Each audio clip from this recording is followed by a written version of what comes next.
Keith Rucker here at VintageMachinery.org. So today out in the shop getting ready to put together another odds and ends video for you guys, and right now what I'm working on is sorting through drill bits here.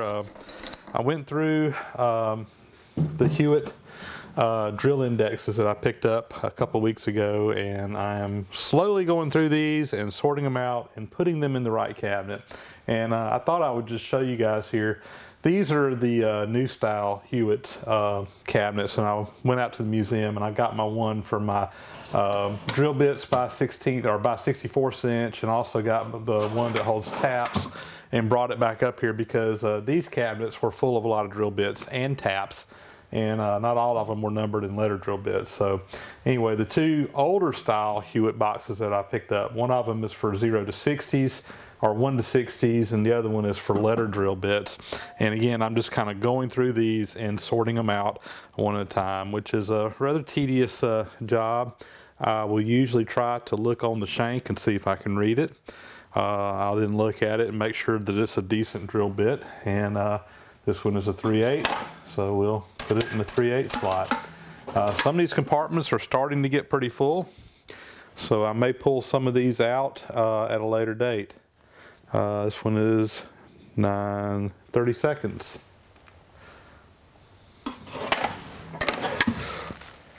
If I come across one that I can't read, I'll just use my drill index here, and we can usually figure out which one it is pretty quickly. And that's one I can't read, and that looks like a 3/8, so we'll put it over here.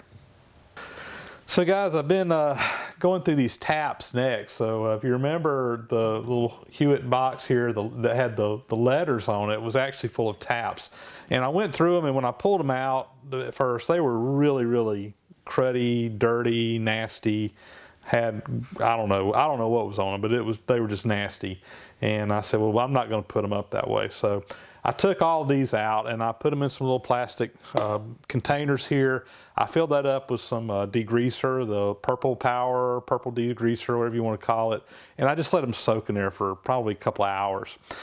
Then drained those out, gave them a quick rinse, and then poured them into another pan here of water that really ended up with a weak solution of the degreaser in it. And then I took them out of here and took them over to another fresh pan of water. And each one of them, I took this little brass brush, wire brush, and I cleaned each one of those taps individually, and I laid them out over here. And you know, I wiped them off to get as much water off of them as I could. I'm now letting them air dry, and then I'm going to probably squirt them down with some WD-40, and we'll put them back into the box. All in all, I had a little over 50 taps in here, ranging anywhere from, I don't know, what is this, like an 832, I think. That's about the smallest one I see, and then these go up to 1 inch.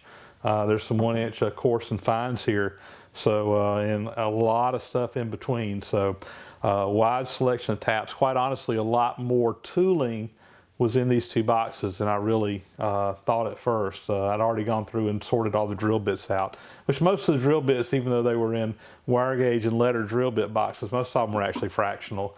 But we got those put into you know, this drill dispenser now. Everything's sorted out. Had a couple up here on the top that really, some of these bins and some of the more common sizes, they're just too full. I can't get anything else in them, so I just set those aside and we'll use them somewhere else. But anyway, thought I'd give you an update on this. Really tickled with all the tooling that came in these Hewitt boxes. And I've still got over here a Ziploc bag that's just full of wire gauge stuff that needs to be gone through. I mean, there's probably hundreds of drill bits in there. I bought some tooling a while back. I don't remember exactly where, but there was a pile of wire gauge bits in there. And anyway, I've got to go through that and sort those out and put them in here. I've got my little drill index that I use out at the shop. It's got one of each size in it, but all those extras are over there. Now I can properly sort them out so that if I break one or whatever, I can just go grab one out of the drill dispenser, which will be a nice addition to the shop. So anyway, update on that. So another piece of viewer mail that actually came in just yesterday. I got an email, I guess, a couple of days ago from Tom Coffrin. I think Tom lives out in California, if I remember right. But Tom had, been watching, of course, all my hydraulic press stuff I've got going on, and we've, in one of my videos, and I've heard a lot of comments from you guys out there about I should get me an air-powered hydraulic jack. And anyway, Tom decided that he wanted to donate a 20-ton air-powered hydraulic jack to use over here on our hydraulic press. So he ordered a brand spanking new one, had it shipped directly to my house. This was a surprise. I got a message from him, I think, on Monday, and that he said be on the lookout for a package, and it came in on a Tuesday afternoon. So really excited. I haven't even taken it out of the box. I just cut the top open here, but haven't even pulled it out yet. So I thought I'd show you guys this on camera. So see what it looks like. So, all right, let's see, there's some handles here.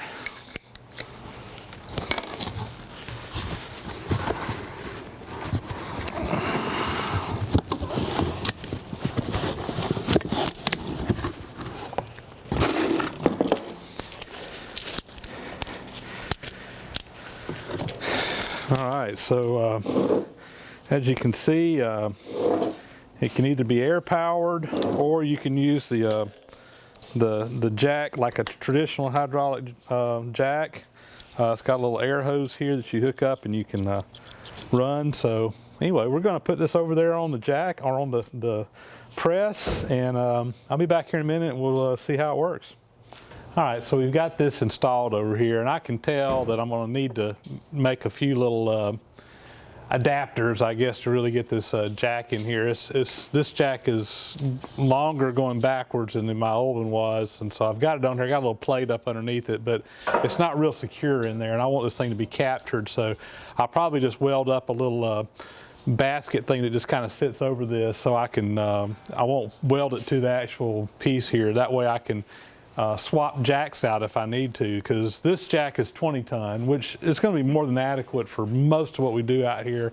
The other jack that we had in here was a 30 ton jack, and I do want to have the ability to swap them out if I need to have that extra oomph for that occasional press job that comes up. And also up here on the top, I put a ring up here that fit the top of that bigger hydraulic jack. This one's smaller, so I'm going to probably turn a little piece on the lathe that fits on top of this, and then also fits up in that ring. So nothing major, but we're going to make sure this is in here safe. The worst thing I don't want to happen is when we release this jack, for this jack to fall out. I want it to be contained in there. And the other jack, it was pretty well contained. So we'll make those accessories for the press here soon, but we will go ahead and show you how it works. So the way this is it still has a handle up here where you can jack this by hand, and it works just like a regular hydraulic bottle jack. And you release it there's a little valve here on the bottom, and that releases. I really like these springs on here, because these springs I have on this press, I really need some heavier springs on here anyway. But this really helps withdraw it. But anyway, there's an air cylinder on the back, and basically it takes the place of doing it by hand. So you can use it either way. And we've got a little air valve here that just hooks up to our air line.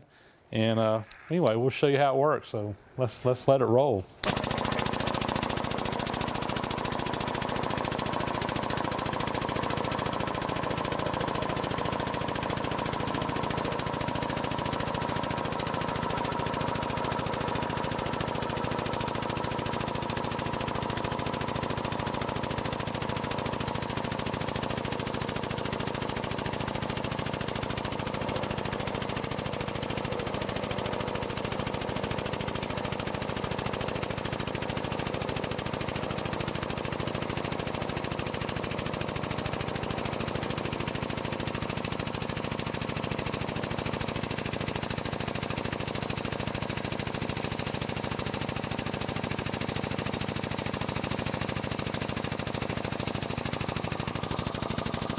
That's the maximum length right there. So that's exciting too for me, guys. We've got a really nice long stroke on this. The bigger jack that I had in there, this one is almost, probably has almost twice the depth of press on it as the other one, and that was always another aggravating thing with the bigger jack that I had, is that, you know, you could only go about this deep, and then you had to reset everything. And with this right here, there's probably going to be a lot of cases where I won't have to reset my jack at all, which is going to be another advantage, I think, to this setup. So anyway, this is exciting. We'll release the pressure off of this, and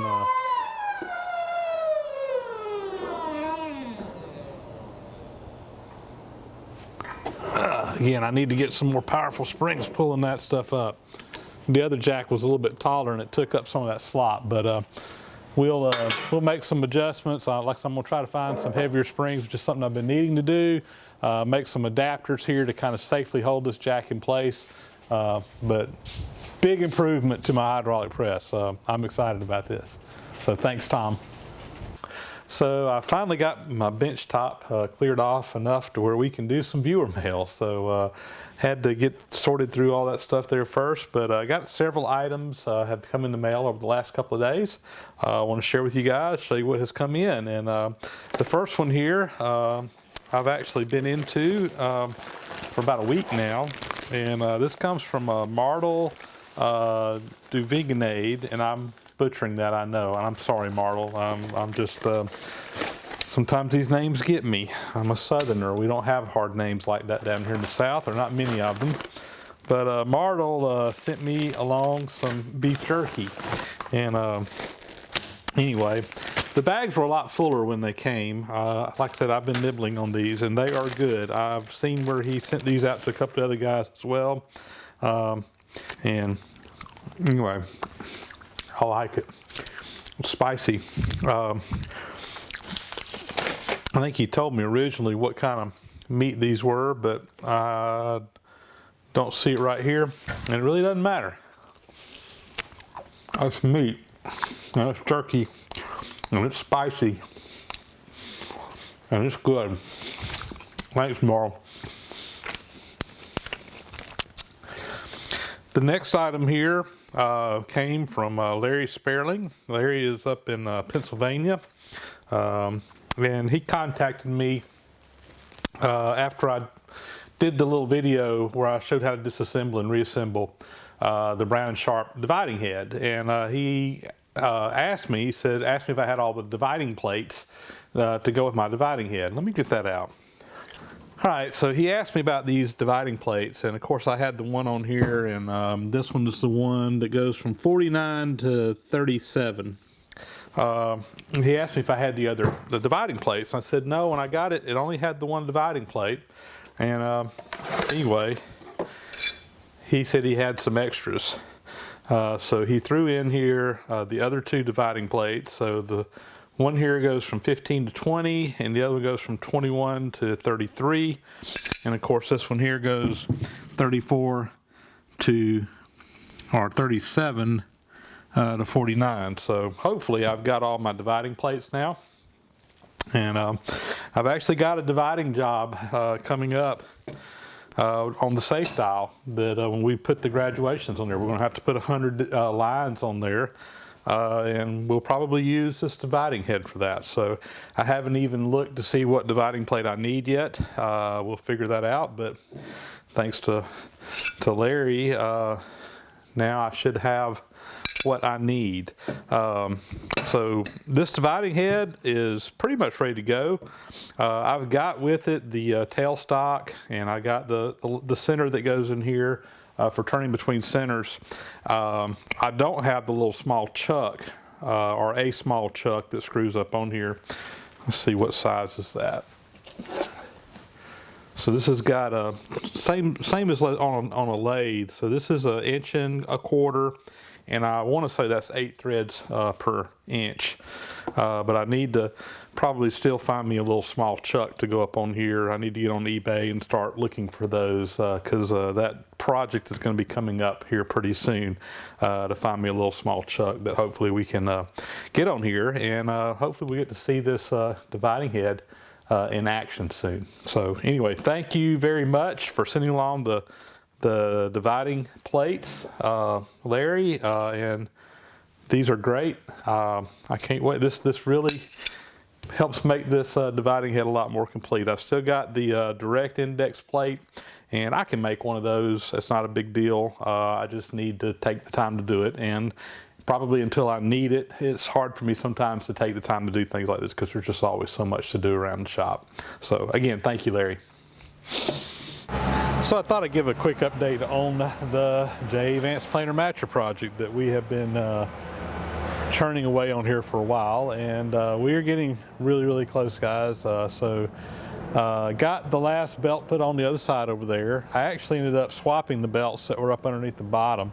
I originally put 4-inch belts on them, but I got to looking in the catalog and discovered that it actually called for 5-inch belts for the side heads, which I had just missed seeing before, I guess. But anyway, I put 5 inches down there, and which we had plenty of 5-inch belting, and that actually freed up some 4-inch belting that I was able to put on the other side. So anyway, we've got all the belts on here now. I went ahead and got the in-feed table is on here. I still got a couple of fasteners I need to round up to properly get it bolted down, but no big deal there.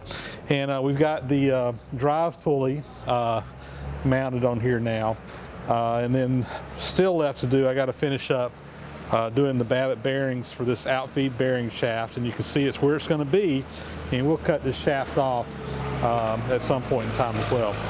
So she's moving right along.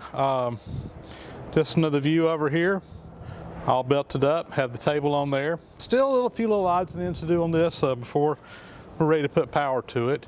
One of the things I've got to do now is, now that I've got the actual in-feed table on here, I need to get these bottom rollers adjusted to the same height as the in-feed table. There's some adjustments on that will allow me to do that all the way through, and I don't know, there's a bunch of little adjustment things.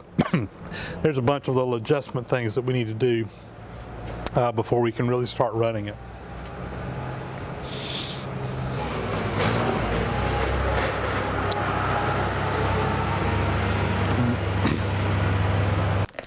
So another box here came, this one from Tom Bellis in Cabot, Arkansas. And Tom told me he was going to send me, well, I'll wait till we get to it. It's actually going to be the last thing I think we pull out of the box. But he told me he was going to send me an item, but he also had some other stuff he was going to send me. So I'll tell you what I'm going to do. There's a bunch of stuff in here. So I'm going to zoom you guys in here, and so you can kind of see what all's in here, and we'll go through the box. All right, lots of goodies. I've already been through this, but start out with, we got a Stanley 100 plus large Phillips head screwdriver.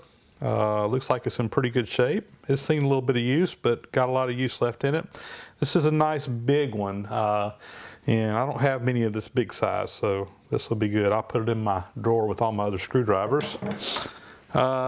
Next item in here is a Simon's Crescent saw tool, and I have seen these. I'm familiar with these. I don't know that I've ever really used them, but if I'm right, this is for use for jointing a saw, getting all the teeth, and I think particularly rakers, like on a crosscut saw, all the same height. There would be a file on here, and you basically would just run this tool on there. I need to do a little bit of research on it and find out exactly how to use them. Like I said, I've seen them before. I'm familiar with them. I've just never really used one. I think it may be missing a few parts. I think he commented too that he wasn't sure that all the parts were there. But we'll see if we can check this out further, and if it's all complete, maybe I'll show you guys how to use it. If not, we may have to round up some other parts for it to do a little demo on that. Next item in here, still kind of wrapped up. I know what this is. This is a Stanley saw set. So this is again for hand saws, and what you would do is you would use this to come in. There's a little, you probably can't see this, but there's an anvil in here. You can adjust it up and down, and that anvil has a little bit of an angle to it.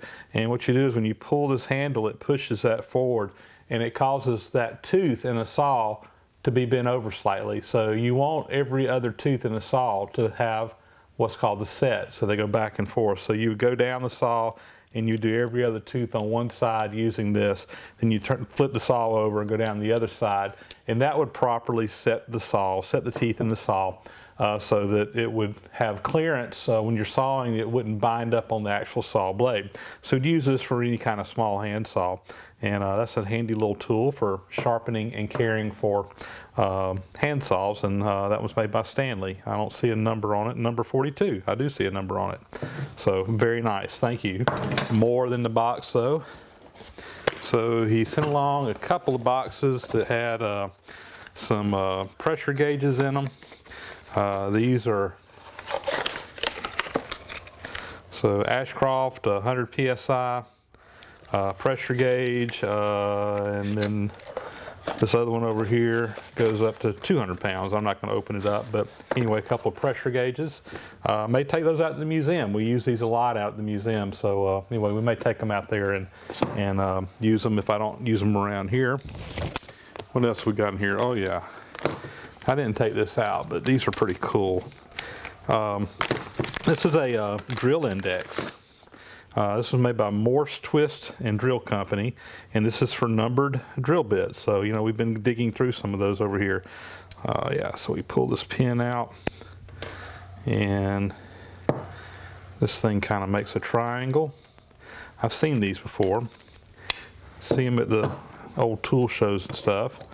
But now you got a nice drill index going from 60 to a number 1 drill bit, and of course you can lay that on there and be able to pull out the one you need, and if you want to save some room, of course fold it back up, and you got them all right there together. Very neat. Again, I've seen these. I see them at the tool shows that I go to all the time, and I've got some drill indexes. I got one that's out of the museum for number drill bits, but it's not near as cool as this one. So I may take that one out there and put all my number drill bits in there and keep this in the toolbox. It's nice to have these in the toolbox where you can put your hands on them real quick, and then if I need spares, I can go pull them out of my drill index over here. So that's really cool. And there's more. Let's see what's next. All right, so in here, we got a, all right, so there were two things here. He put a little note in here with these. It says, this is the gouge that I used to put the oil grooves in my poured bearings, Babbitt bearings, and a piece of catgut that was used to connect lacing on belting. So, so this is a little, just a little gouge for like wood carving. There is a name on there, but it's way too small for me to read.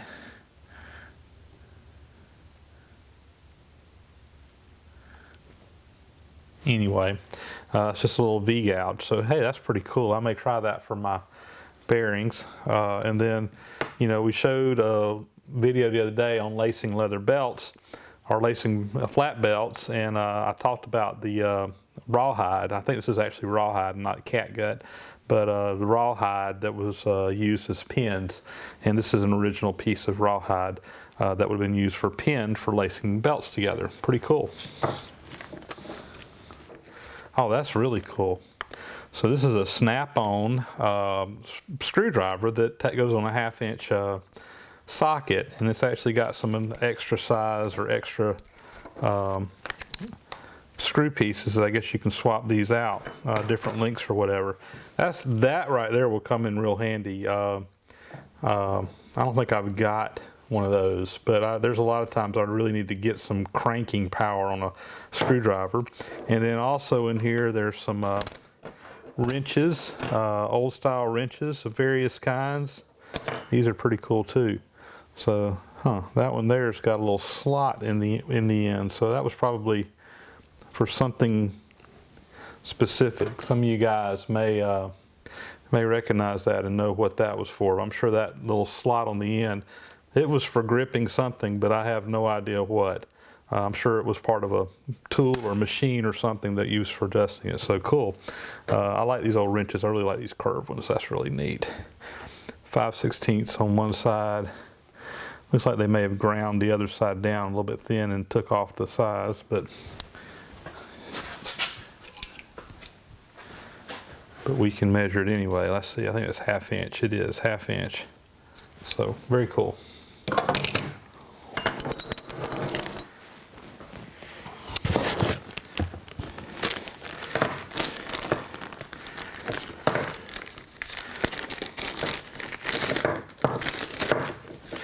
Okay, so that is a tool for pulling something off of something else. So I've got a similar tool to this that's actually used for pulling the dials off of a gauge. So for example, like one of these little pressure gauges, I got one that you can slide up over the dial and pull off. It's smaller than this one, but this is the same type thing. So that would fit up underneath something, and then you would turn that down, and it would be used as a puller. It says the Ashton Valve Company, Boston, on the top, so probably for working on valves of some kind. And what is this?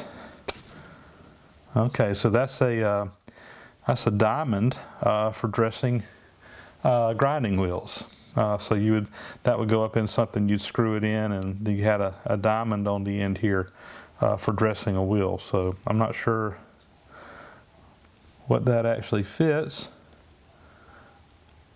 I think that says Sue on there. Can't quite read it. But anyway, that's what that is a diamond for dressing wheels.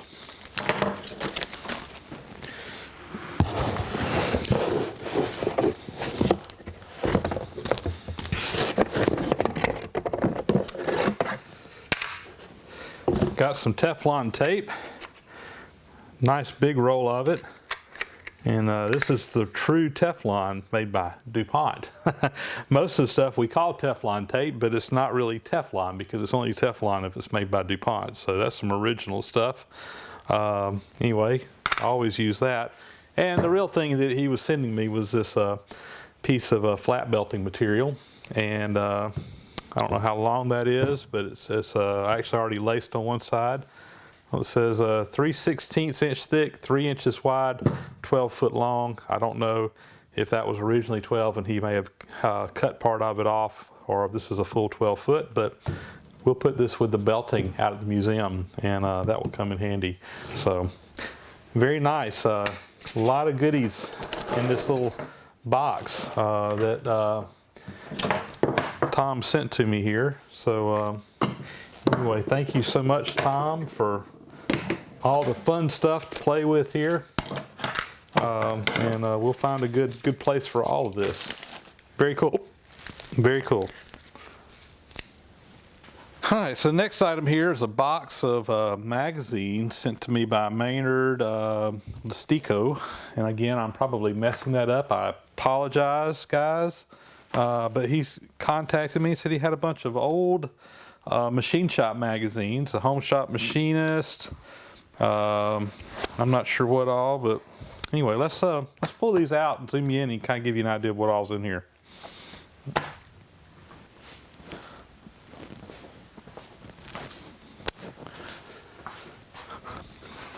All right, so Projects in Metal, December 1994. The Home Shop Machinist here. This one is January 2007. Looks like we got a whole bunch more of Home Shop Machinist in here. Let's see. Some of these are going back to the 94, 96, 98. So anyway, a whole bunch of Home Shop Machinist. Looks like from about 94 to 98 or so. Let's see, 99, so probably about 6 or 7 years worth of Home Shop Machinist.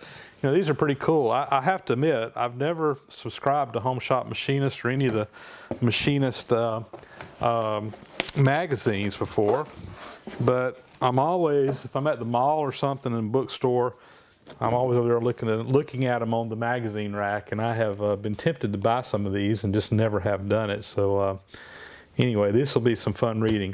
I like taking this kind of stuff with me when I travel to give me something to read on the airplane or in a hotel room or what have you. So these will get read. Also, he sent me some more projects in metal here,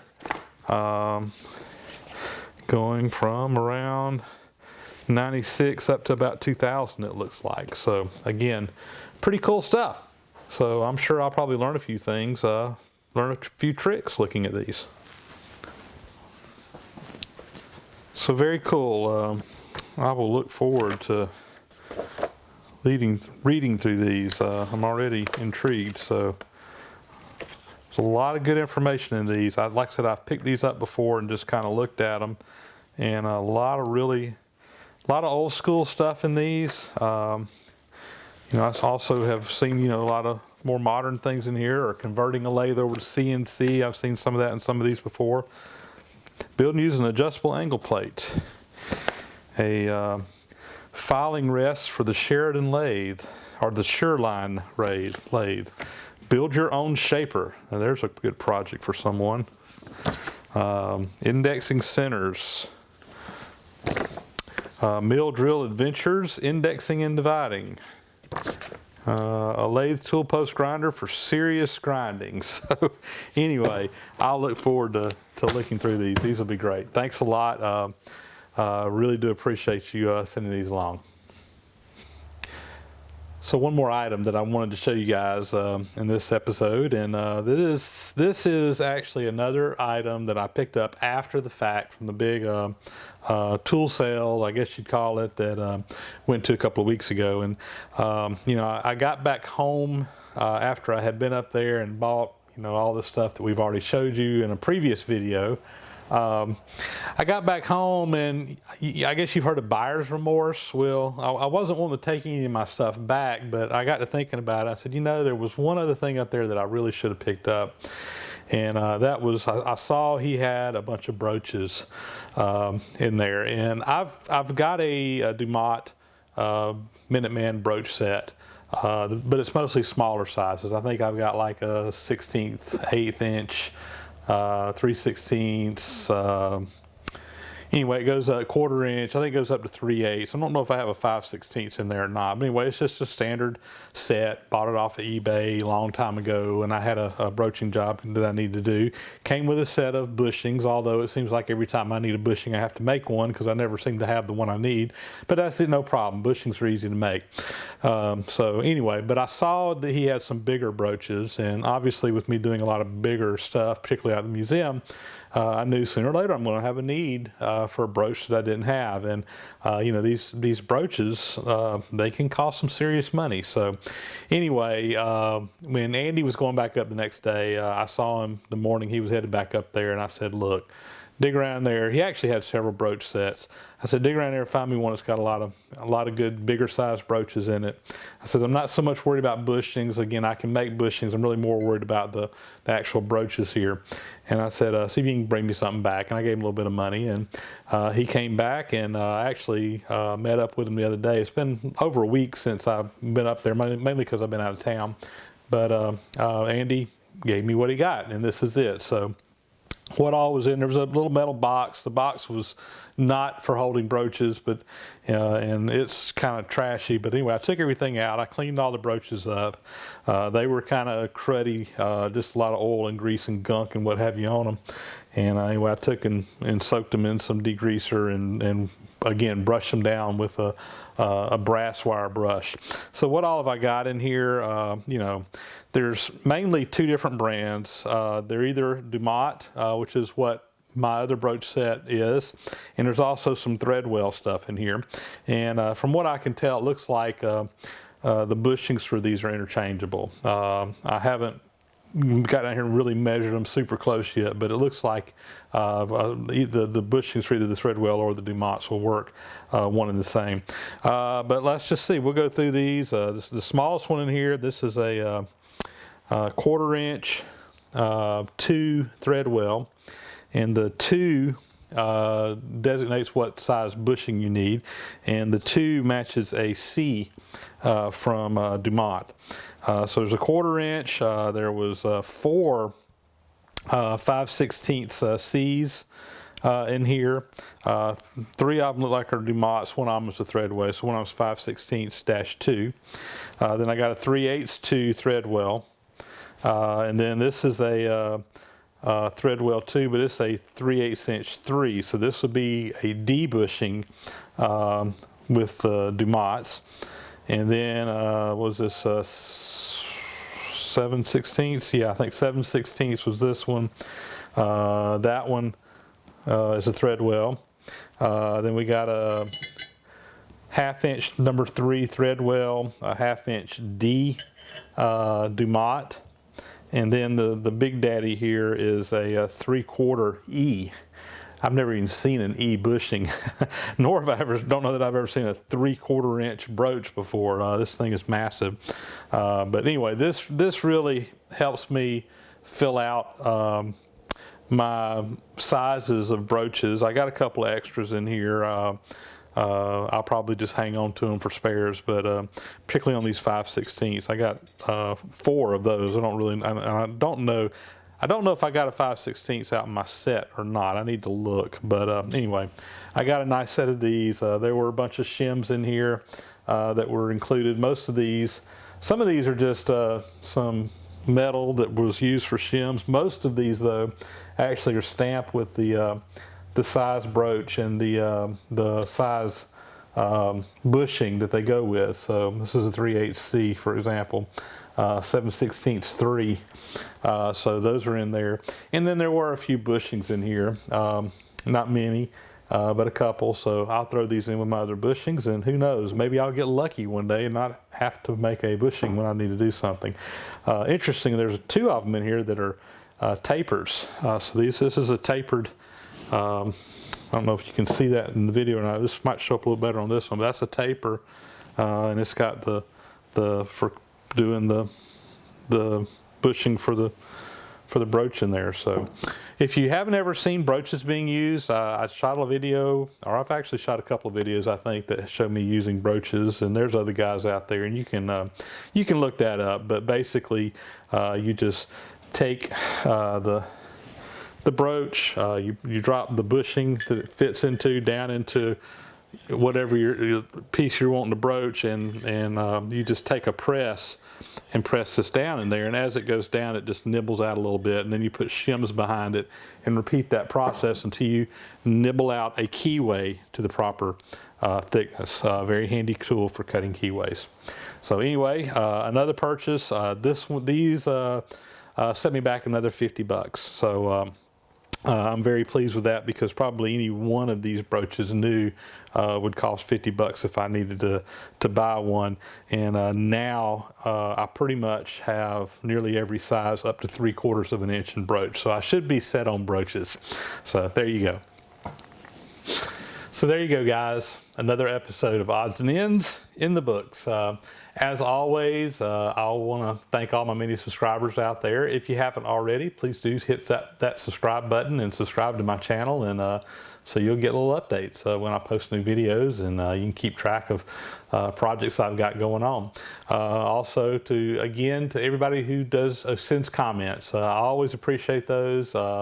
And quite honestly, guys, it's the comments that really keeps me doing this stuff. Getting the feedback from you guys, and just hearing back from you that you appreciate what's going on, and giving me feedback of what you like and sometimes what you don't like. So I really appreciate that. And so again, just thank you for all you guys out there.